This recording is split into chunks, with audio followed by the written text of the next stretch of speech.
100 years ago, well-dressed men rode carriages through the quaint cobblestone streets that wind through the city of Palermo, Sicily, and converge on its ancient town square.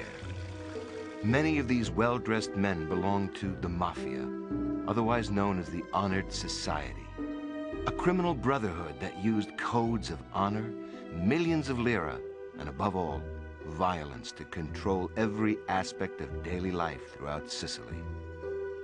These so-called men of respect had been a law unto themselves for centuries. So it's no surprise that Palermo has been the birthplace of many powerful mafia bosses. On August 24th, 1902, a boy was born who one day would build the most powerful crime syndicate in the world. His name was Carlo Gambino. Carlo was born into a prosperous and well-connected family. Many of his relatives were in the Mafia. Carlo grew up sheltered by the Mafia in a part of the city so dominated by the Honored Society that it was off limits even to police and the military. Like others his age, young Carlo looked up to his Mafia elders. The men of respect had everything a man could want: power and money. They were treated like royalty. As a teenager, Carlo watched them stroll along the streets of the city in their beautifully tailored suits.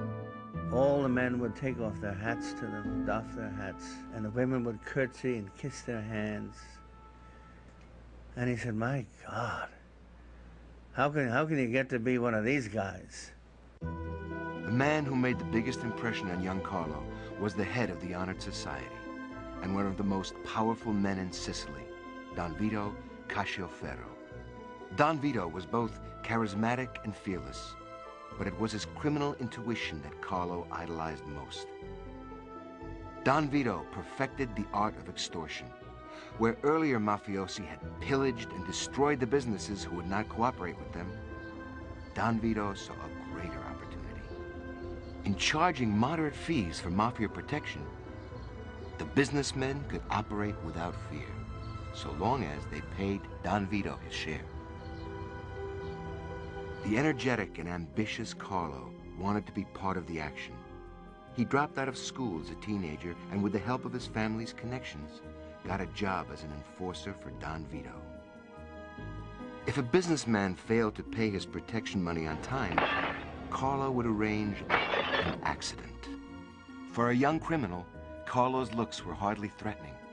He was only 5'7", of average build, and he did not parade around in fancy suits.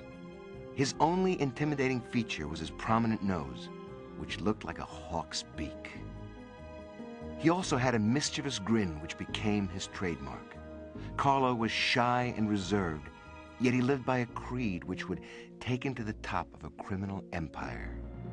One of the great lines that he uttered was, you have to be like a lion and a fox. The fox is smart enough to recognize traps, and the lion is strong enough to scare away the wolves. Be like a lion and a fox, and no one will ever beat you. Carlo proved to Don Vito and other men of respect that he was both a lion and a fox, carrying out all their orders with ruthlessness and cunning. They immediately recognized in Carlo a superior intelligence. He was known as a man of great shrewdness from an early age.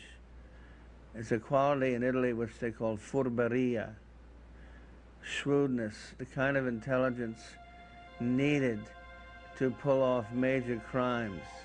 At the age of 19, Carlo's hard work and efforts were rewarded with a formal induction into the Honored Society. His boyhood dream come true. But now, events outside Palermo would begin to shape his life. In the early 1920s, fascism was gaining popularity throughout Italy. Its leader, Benito Mussolini, had little tolerance for the Honored Society. One of his objectives? To destroy the Mafia. So a lot of young mafiosi thought that there's no future here. They'll end up in jail, and if they had any connections in America, they used them. And Carlo had plenty of them. Part of his mother's family, the Castellanos, a powerful mafia clan, had already moved to New York. With his future at home in jeopardy, he set his sights on America, where his New York relatives could introduce him to a criminal life full of golden opportunities.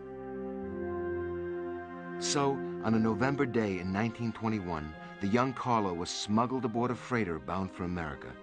His family had paid the captain a substantial sum to escort the privileged young man across the Atlantic. A month later, the ship pulled into Norfolk, Virginia, with a cargo of wine, anchovies, and olives.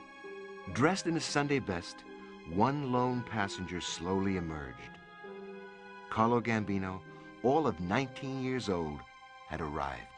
And he strutted off as if he owned the world, and he was met by his Castellano relatives who whisked him up to New York. He made him a spectacular entry into the United States. You know, it wasn't some scruffy little mobster. He was treated as a prince. A prince with princely ambitions, and he would let nothing and no one stand in his way.